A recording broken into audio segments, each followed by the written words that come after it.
Гостиница. Хели гостиница у нас.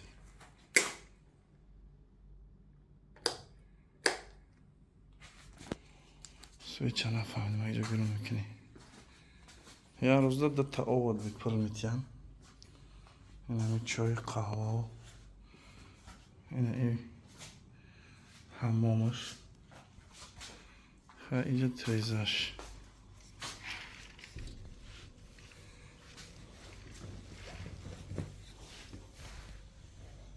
سوی کوچه.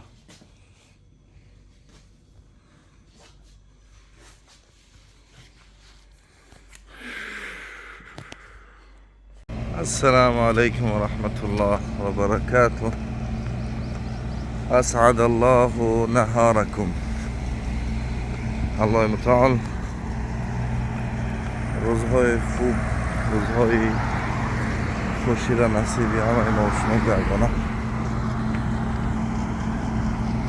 دینا بسیار روزی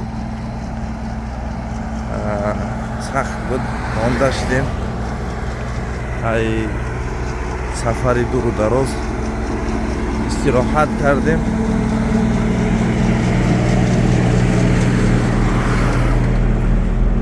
اکنون نصیب کنه انشاءالله تعالی به طرف بازار مطرح میریم. یکی از بازارهای مشهوری همین مسقط، دولت عمان پایتختش مسقط. بازاری چی داره؟ مطرح، یعنی کدومه که همین عمان میآید تماشا میآید همون بازار حتمی میبینه، برای سببی که بسیار مشهوره. حالا که چی مشهوری داره او را نصیب کنه انشاءالله میریم پیش میبینیم. اصلا چی خوبی داره که مشهوره او را پیش میبینیم.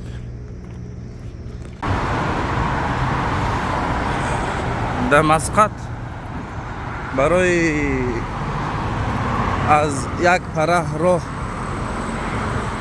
به دیگر طرف گذاشتن، رنگی مثال طرف های تاجیکستان، روسیه و سنا لسنیسه کردگی نیستن. راه های تیزرو اینجا حتی پیاده می روه، حتی موتورسیکل یا که مثال ولاسپد خیلی می روه. هوا که گرمه اینجا تیزرو داره کوره، تیز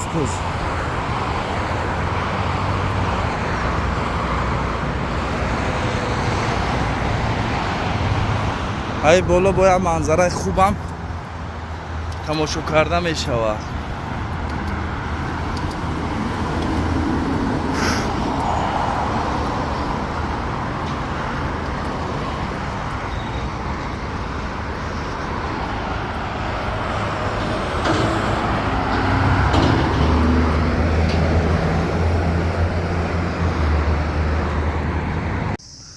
اینه باغای پیش خونهاش خورما را بینید چه کشالن.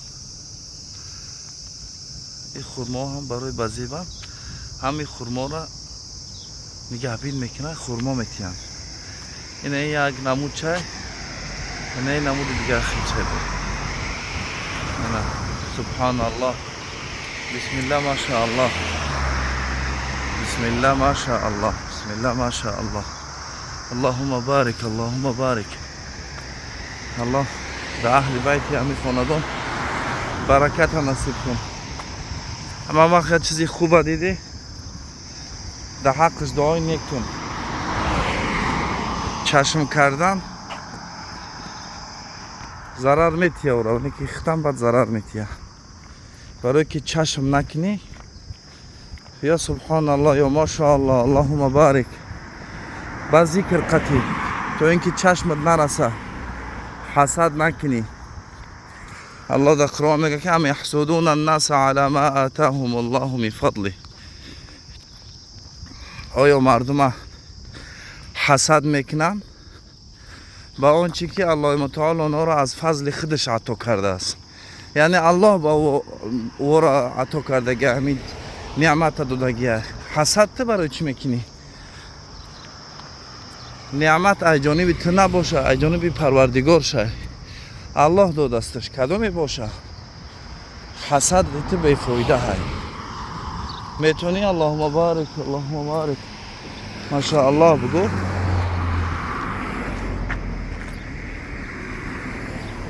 хубтара.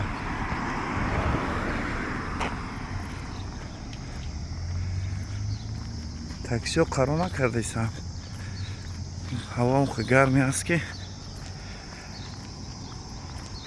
тандуре тандур. ягон мошин так қарор накардисаст. И остановкаи автобусо. ин остановкаи автобус сар. инҷа тай дарахти хурмоай. як камака ки дай дарахти хурмо мешинем. ин дарахту ин хурморо бине уфтодагиам. не хурмо уфтодагиам. ай боло хурмо мефта. хурмо ранге ки дамо ягон зардолу боша. ина и бо чӣ намуди дига шай. хурмоам чанд намуд мешавад. ягон намуди дига хелса. ҳамқари дарахто дора. амон як хубиам дора ки дарахташ бисёр ай. мега ки сабза ай. заминои корам дора. ва мисол автобуси дигара алал ақал мешавад ки дар замин дар таги чӣ бишини интизор шай. дар соягӣ яке кадоме тамошо меоя. ман мегӯм ки моҳҳои тобистон наёя. зимистон биёя. зимистон 30 градус 35 градус ай. мақсад ба мардуми иҷара зимистон ҳисоба ё хунук мехӯранд мардуми иҷа. не ки мо хунук намехӯрем, барои чи мо барф ҳам дидагӣ ҳастем. танои мо ҷасадои мо мисол организми мо ба 30-35 градус гармӣ ай. барои мора гарм ай. яъне ба мора хуб ай. ҳавои ҳами 30-35 градус агар иҷа биёй бисёр хуб ай. шамолак ай. не ки барои мардуми иҷара зимистун ай. ё дига беҳад мепечунанд. мега ҳаво зимистун ай. озе хӯрак ҳаво баъд боруни ай якаматон. ара ҳамо тобистон ай яки ҷарасту меброя. ай гармира.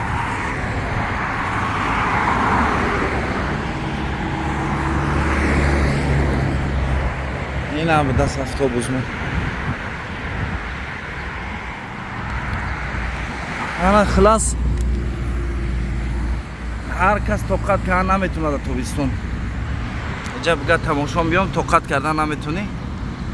ҳаво беҳад гарм ай. хеле ҳавои гарми нафаскашӣ бисёр суст мешавад.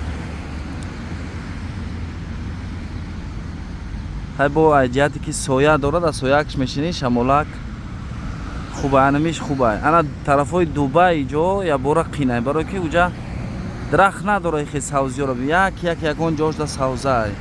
иҷа ҳар ҷошам хе боғ ай. заминои кораманд. мисол дарахт коридагӣ ай барои соягӣ. баъд оваш бемалол ай. ов дора.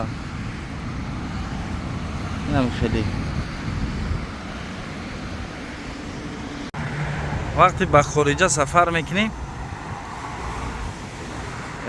забона донистан бисёр муҳим ай. бовар кунед вақте забона мефаҳмӣ сахтӣ намекашӣ. мақсад сахтӣ дар ҷиҳате ки як чиро пурсидан як чизода ҳеҷ сахтӣ намекашӣ. барои ҳамон сабаб забона камам ки боша пеш аз сафар кардан бомӯзем. ақаллан саволҳои оддира. саволҳое ки ҳаррӯза дар зиндагӣ дар кор мешавад. ҳозир вақте ки дар аммон қарор дорем. ман якум бор омадагим аммон. яке алҳамдулилла дар ҷиҳате ки забона бо амино суҳбат мекунем гап мезанам забони арабӣ. мушкилӣ пайдо намешавад. яъне адреса мефаҳмам. ҷо рафтан дар кор чӣ кор кардан дар кор бемалол ما مثال حاجات خدا برآورده میکنیم. اما فکر کنی که وقتی یک جا سفر میکنی میخوای تماشا کنی نکی زبان نمیدونی چه خیل میکنی. یکم پلت بسیار از خود میشوه، پلت بسیار میپره، دیم فندت میکنن. همه اینجا دا آدم فریبکن هست، فند میکردگی هست، فندت میکنن مثال. بعد میفهمی که دیر شدگیه.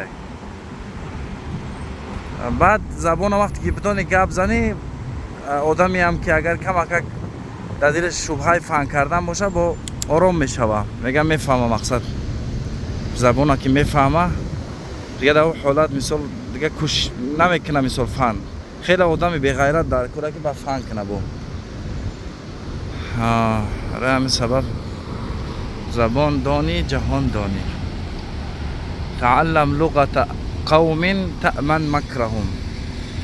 یاد بگیر، تعلیم بگیر لغت قومی را، در امن میمونی از مکر، از فند و فریب آنها. این همه خیلی چیزی ما سفر ما به طرف بازار مطرح دوام داره.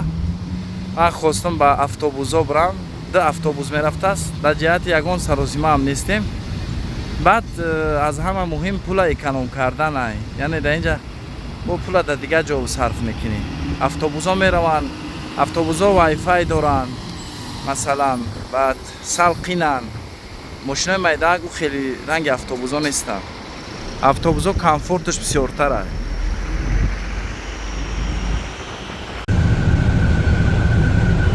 از در اتوبوس شدیم، استانوفکای روی در میگم افراد. بعد در اینجا بازار قریب میشه. خیلی دیگه گفتم اتوبوساش چیاشو خوبن.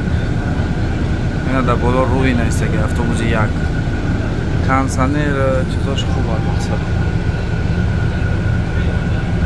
اسلوبیش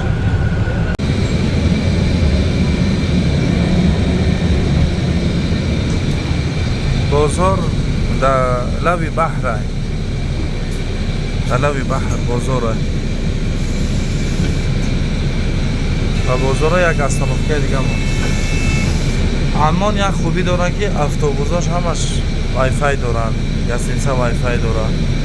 مثلا آدم بیایه یک هفته نه و خیلی اصلا سیم کارتش لازم نمیشه، برای اینکه همه جا وای فای داره. بعد کجایی را که بخوای بگردی اگر با اتوبوس گشتش میتونه. بعد با گوگل قطعی گوگل مپس هست ایکو میسته پلاژینی کارتا، همون قطعی کجایی را که آدرس بخوای میزنه کدوم اتوبوس میروه خیلی همش نشان میتیه. یعنی انشالله قین نیست. همون که باش ما را آدرس را ناموش باشن اینجا رفتن تان در کره دیگه باقی موندهش آسانه. میرین انشالله.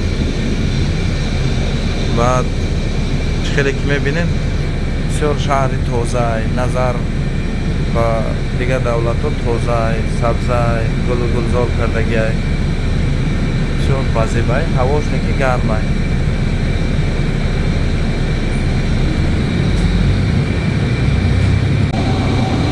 اتوبوسای آلمان یک خوبی داره، در دیگه اتوبوسا ندیدم میره. این اینجا دیده شلاگباوند روز میشوه خوی میشوه. این اینجا با عربی نستگیه که نوازی پیش کنم الاولویه للنساء والعائلات.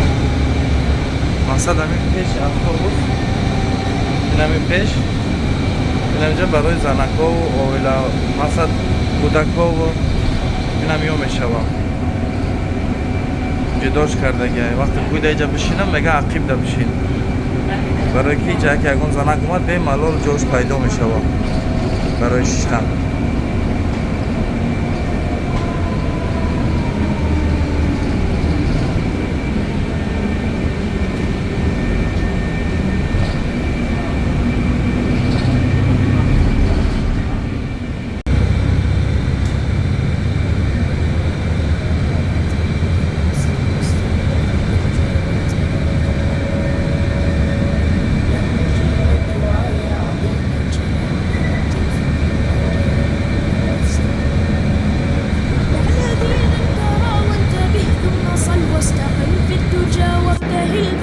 قل يا مجيب الدعاء يا عظيم الجلال يا لطيف بنا دائم لم يزل واحد ماجد قابض باسط حاكم عادل كل ما شاء فعل ظاهر باطن حافظ رافع سامع عالم ما بحكمه ميل أول آخر ليس له منتهى جل ما له شريك ولا له مثل بعد لطفك بنا يلا افعل بنا كل ما أنت له يا إلهي يا هل يا مجيب